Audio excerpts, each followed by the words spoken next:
ছুটির দিনে প্রাণ চাঞ্চল্যে ভরে উঠেছে অমর একুশে বইমেলা। বইয়ের প্রতি ছোটদের আগ্রহ বাড়াতে আয়োজিত শিশু প্রহরে গল্প, গান আর কবিতা আবৃত্তির ব্যবস্থাপনায় সরগরম হয়ে ওঠে মেলা প্রাঙ্গণ। বইয়ের স্টল ঘুরে দেখা, পুতুল নাচ, গল্প শোনা আর পুরনো দিনের বিনোদন, বায়োস্কোপ সব মিলিয়ে যেন ছোটদের এক আনন্দ মেলায় পরিণত হয়েছে বইমেলা। শিশু ও অভিভাবকদের পদচারণায় মুখর হয়ে ওঠে বইমেলা প্রাঙ্গণ। মোহাম্মদ আরাফাত হোসেনের প্রতিবেদন। শিশুদের কেউ কেউ বইয়ের স্টলে ঘুরে দেখছে পছন্দের গল্পের বই, কেউ আবার বন্ধুদের সঙ্গে ব্যস্ত খেলাধুলায়। ছোটদের কোলাহলে জমে উঠেছে মেলা প্রাঙ্গণ। শিশু প্রহরে পুতুল নাচ আর গল্প বলার আসরে মেতে ওঠে শিশুরা।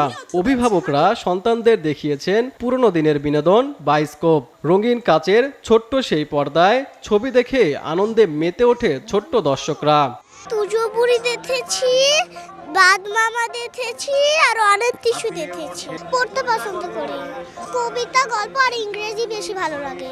মেলায় এসে যে পুতুল নাচ দেখেছি, অনেক ভালো লেগেছে।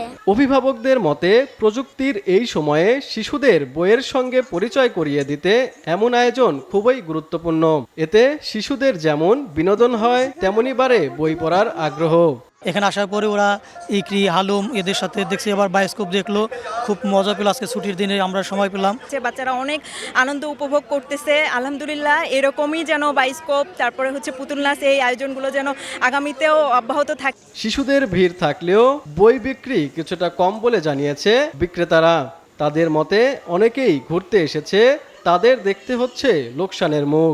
রোজার মধ্যে মেলা হওয়ায় প্রায় 3 ভাগের 1 ভাগ মানুষ হয়নি এবং বেচাকেনা খুবই খারাপ। তো দুইটা বই মেলায় মোটামুটি চলেছে আর কি, মানে পাঠক আসেই নেই, বলা চলে যে মেলায় পাঠক কম এসেছে আর কি। এবারের মতো এত কম বই বিক্রি হয় না মেলাতে। নতুন প্রজন্মকে বইমুখী করতে প্রতি বছরই যেন 21শে বই মেলায় শিশুদের জন্য এমন আয়োজন রাখা হয়, এমনটাই প্রত্যাশা সংশ্লিষ্টদের। তুমি শুনতে পেয়েছো? Mohammad Arafat Hossain, SA TV, Dhaka.